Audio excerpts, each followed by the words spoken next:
تا حالا شده یک لغت انگلیسی رو 100 بار بخونی اما فرداش یادت بره؟ تقصیر حافظه تو نیست، تقلب بهت یاد ندادن. مغز ما طوری طراحی نشده که لیست‌های خشک و متنی رو حفظ کنه، اما عاشق عکس و تصاویر عجیب و غریبه. مغز انسان تصاویر رو 60,000 بار سریعتر از متن پردازش میکنه. پس چرا هنوز داری لغات انگلیسی رو توتیوار و متنی حفظ میکنی که 3 روز بعد یادت بره؟ توی این ویدیو با متد علمی تصویرسازی ضد فراموشی بهت ثابت میکنم چطور میتونی سخت‌ترین لغات انگلیسی رو جوری توی ذهنت اسکن کنی که حتی اگه بخوایم نتونی فراموششون کنی. لغت کورال، معنی و کاربرد. این لغت به معنی مرجان است، ماده‌ای سخت که از اسکلت جانوران بسیار کوچک دریایی ساخته می شود و در آبهای گرم اقیانوس‌ها یافت می شود. این کلمه معمولاً در 3 مورد استفاده می شود. 1. طبیعت، اشاره به خود مرجان‌ها و صخره‌های مرجانی، coral reefs، که خانه بسیاری از ماهی‌ها هستند. 2. رنگ، به رنگ مرجانی که ترکیبی از صورتی و نارنجی هست گفته می شود. 3. تزئینات، مرجان‌هایی که در ساخت جواهرات و گردنبند استفاده می شوند. مثال 1. The Great Barrier Reef is the world's largest coral reef. دیواره بزرگ مرجانی بزرگترین سیستم صخره‌های مرجانی در جهان است. مثال 2. We saw many colorful fish swimming among the coral. ما ماهی‌های رنگارنگ زیادی را دیدیم که میان مرجان‌ها شنا می‌کردند. مثال 3. She wore a beautiful coral necklace. او یک گردنبند مرجانی زیبا انداخته بود. مثال 4. The walls of the room were painted in a soft coral pink. دیوارهای اتاق به رنگ صورت. ریشه شناسی یعنی اتیمولوژی. این کلمه از واژه یونانی کورالیون می آید. داستان ریشه. در دوران باستان مرجانها رو به عنوان سنگهای نیمه قیمتی و جادویی می شناختن. کلمه یونانی احتمالاً از ریشه های عبری یا عربی به معنی سنگ کوچک گرفته شده. در واقع مرجان اسکلت سخت موجودات بسیار ریز دریاییه که طی هزاران سال روی هم جمع شدن. 2. یادیار و کدگذاری یعنی نمانک. کد صوتی یا فارسی موسیقی. کلمه کورال دقیقاً شبیه به کلمه کورال یعنی آواز گروهی یا گروه کور در موسیقیه. ترفند. تصور کن کف اقیانوس تمام مرجانها کورال دهن باز کردن و دارن دست جمعی آهنگ میخونن، یعنی یک گروه کور از مرجانها. جمله طلایی. گروه کور اعماق دریا همون کورالها یعنی مرجانها هستند. کد شباهت لغتی. کلمه کورال فقط یک حرف با کالر یعنی رنگ فرق داره. ترفند. مرجانها رنگارنگ ترین موجودات دریا هستند. داستان. کورال یعنی موجودی که دنیای کالر یعنی رنگ هست. لغت فاگ، معنی و کاربرد. این لغت به معنی مه هست، یعنی توده غلیظی از ابر که در نزدیکی سطح زمین قرار میگیره و باعث کاهش دید میشه. علاوه بر معنای آب و هوایی، در حالت استعاری برای توصیف شرایطی که در آن چیزی مثل فکر یا ذهن شفاف و واضح نیست هم به کار میره. مثلا وقتی کسی گیجه یا نمیتونه درست فکر کنه. مثال 1. We couldn't see the road because of the thick fog. به خاطر مه غلیظ نمیتونستیم جاده رو ببینیم. مثال 2. The plane was delayed due to heavy fog. پرواز به دلیل مه سنگین با تأخیر مواجه شد. مثال 3. My brain is in a fog this morning. I need some coffee. امروز صبح ذهنم توی مه، گیجم. به مقداری قهوه نیاز دارم. 1. ریشه شناسی یا اتیمولوژی. این کلمه احتمالاً از ریشه اسکاندیناوی فاک می آید. داستان ریشه در ابتدا به معنی برف پراکنده یا گرد و غبار معلق در هوا بود. در برخی لهجه‌های قدیمی هم به معنی علف‌های بلند و خشک بود که مثل یک لایه ضخیم زمین رو می‌پوشوندن. کم کم این مفهوم پوشش ضخیم تبدیل شد به توده ابری که روی زمین میشینه و جلوی دید رو میگیره. 2. یادیار و کدگذاری یا نمانیک. حالا کد تصویری، تفاوت با فراگ. ترفند کلمه فراگ یا قورباغه رو در نظر بگیر. اگه آر رو از وسطش برداری که شبیه یه جاده است، جاده غیب میشه و فقط فاگ یا مه باقی میمونه. feather معنی و کاربرد. این لغت به معنی پر پرنده است.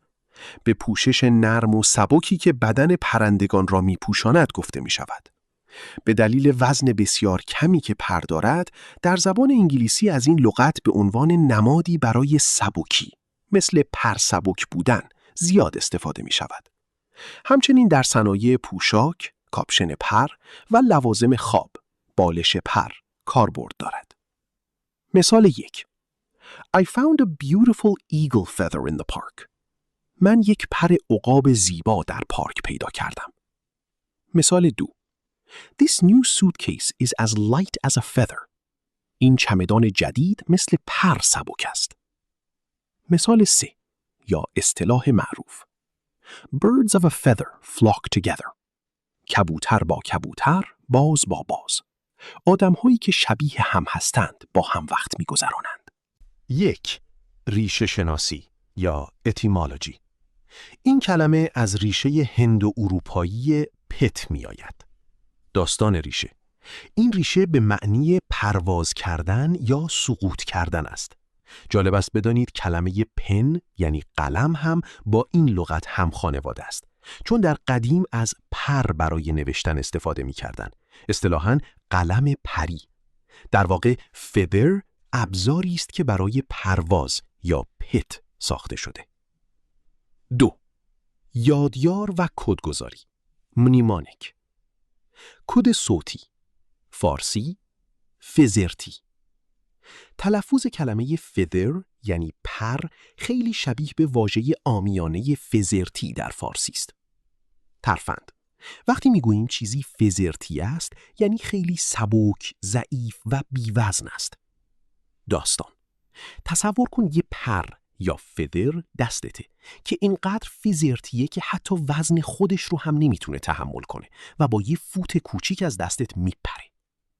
جمله طلایی این پر چقدر فزرتیه. یا کد ترکیبی fly یعنی پرواز و weather یعنی آب و هوا. ترفند ترکیب کلمه fly یعنی پرواز و weather یعنی آب و هوا. پر تنها چیزیه که وقتی توی هوای آزاد یا weather رها بشه خودش شروع میکنه به پرواز کردن یا fly. لغت mud معنی و کاربرد. این لغت به معنی گل یا لجن است، یعنی خاکی که با آب مخلوط شده و حالتی چسبناک و خیس پیدا کرده است. از این کلمه در موارد زیر استفاده می شود. 1. طبیعت و آب و هوا. وقتی بعد از باران زمین خیس و گلی می شود. 2. اصطلاح drag through the mud به معنی بدنام کردن یا لجنمال کردن نام و اعتبار کسی. 3. گیر کردن برای ماشین‌ها یا پاهایی که در زمین نرم و خیس فرو می‌روند. مثال 1. My boots were covered in mud after the hike. بعد از پیاده روی پوتین‌های من پر از گل بود. مثال 2. The car's wheels got stuck in the mud. چرخ‌های ماشین توی گل گیر کرد. مثال 3. They tried to drag his name through the mud during the election. آنها سعی کردند در طول انتخابات نام و اعتبار او را لجنمال کنند. 1. ریشه شناسی یا etymology. این کلمه از ریشه های آلمانی و هلندی قدیم مده می آید. داستان ریشه در اصل به معنی خاک خیس و نرم است. جالب است بدانید با کلماتی مثل mother در معنای زمین مادر یا منشأ در برخی زبانهای قدیمی ارتباط دور داشته، چون زمین خیس یعنی گل به عنوان منشأ رشد و زندگی دیده میشد. 2. یادیار و کدگذاری یا منمانیک. کد اول صوتی انگلیسی مد. کلمه ماد خیلی شبیه به کلمه مد عصبانی است. ترفند. تصور کن با لباس سفید پلوخوری داری میری مهمونی. یهو یک ماشین از توی چاله رد میشه و کل هیکلت رو پر از ماد یعنی گل میکنه. اون لحظه چقدر مد یعنی عصبانی میشی. جمله طلایی. وقتی روت ماد میپاشه خیلی مد میشی. کد دوم. صوتی. فارسی. ماد. کلمه ماد دقیقاً همصدا با ماد یعنی قوم ماد در فارسی است. ترفند. تصور کن پادشاهان ماد توی قلعه‌های گلی زندگی می‌کردن و تمام دیوارهاشون از ماد یعنی گل ساخته شده بود. جمله طلایی. قلعه‌های قوم ماد همش از ماد یعنی گل بود. لغت هوریکین. معنی و کاربرد. این لغت به معنی طوفان حاره‌ای یا تندباد دریایی شدید است. به طوفان‌های بسیار قدرتمندی گفته می‌شود که معمولاً روی اقیانوس‌های گرم شکل می‌گیرند و با بادهای بسیار سریع بیش از 119 کیلومتر در ساعت و باران‌های سنگین همراه هستند. این طوفان‌ها وقتی به ساحل و خشکی می‌رسند می‌توانند خسارات زیادی به بار آورند. مثال 1. The hurricane caused widespread power outages across the state. طوفان باعث قطعی گسترده برق در سراسر ایالت شد. مثال 2. Thousands of people were evacuated before the hurricane hit the coast. هزاران نفر قبل از اینکه طوفان به ساحل برخورد کند از منطقه تخلیه شدند. مثال 3. We spent the night in a shelter to stay safe from the hurricane. ما شب را در پناهگاه ماندیم تا از طوفان در امان باشیم. ریشه شناسی یا اتیمولوژی. این کلمه ریشه خیلی باحالی داره و از واژه هوراکان میاد. داستان ریشه. این واژه از زبان مردمان بومی دریای کارائیب یا تاینو گرفته شده. در افسانه‌های آنها هوراکان نام خدای طوفان یا روح شیطانی باد بود. اسپانیایی‌ها این کلمه رو یاد گرفتن و به صورت هوراکان وارد زبان خودشون کردن و بعد هم به انگلیسی رسید. در واقع هوریکان یعنی خشم خدای باد. 2. یادیار و کدگذاری یا نمانیک. کد صوتی انگلیسی hurry.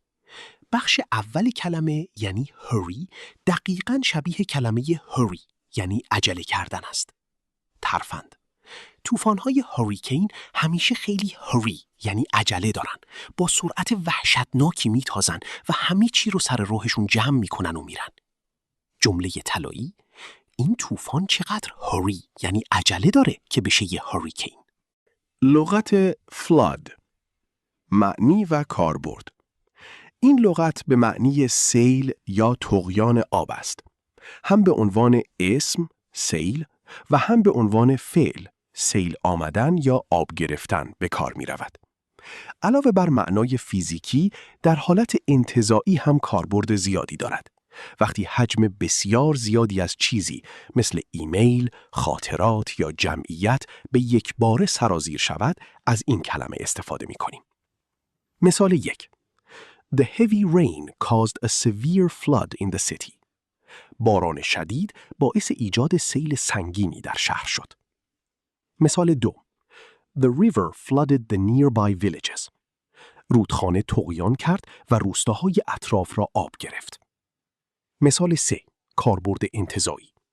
Memories came flooding back to me. خاطرات به یک باره به ذهنم هجوم آوردند.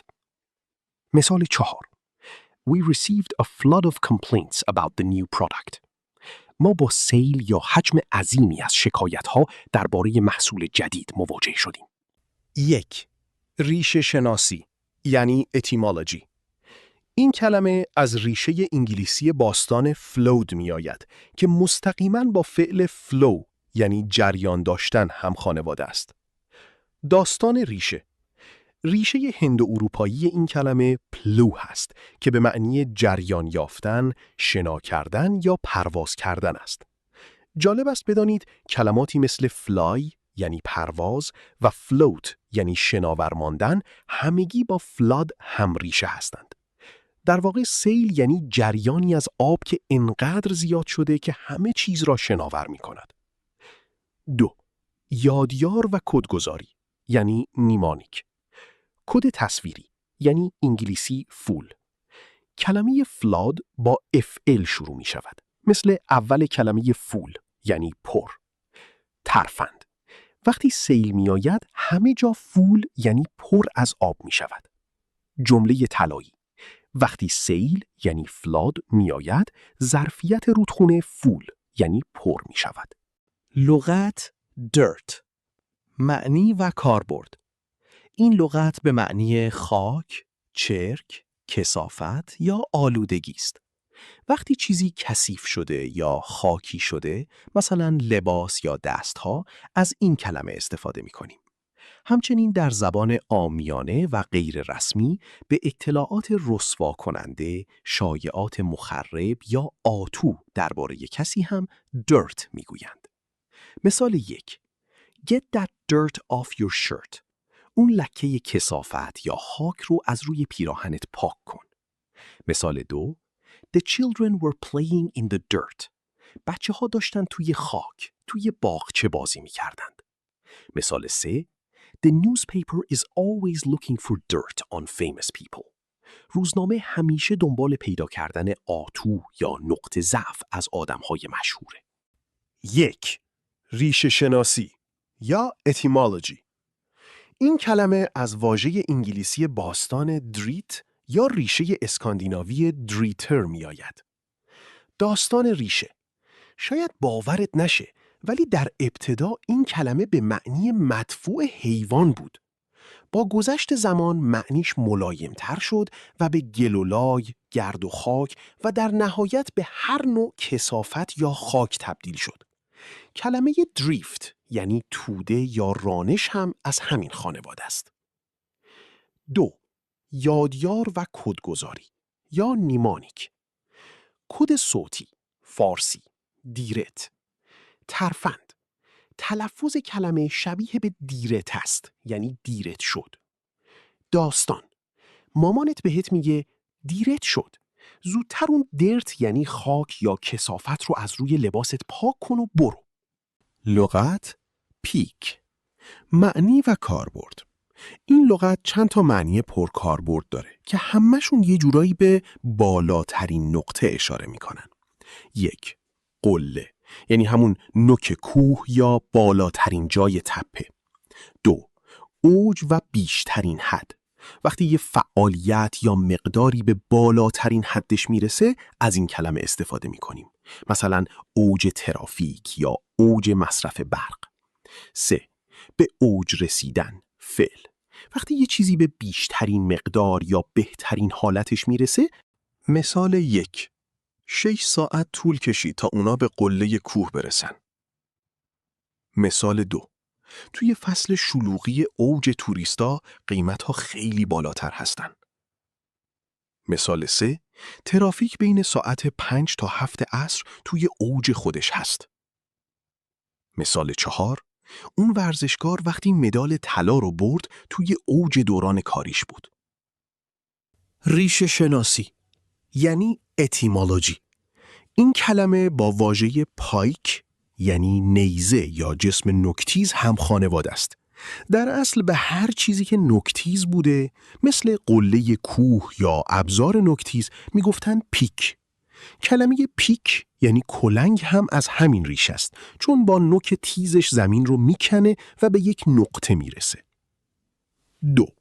یادیار و کدگذاری یعنی نیمانیک. کد صوتی، فارسی، پیک موتوری. کلمه پیک دقیقاً مثل پیک خودمان تلفظ می شود.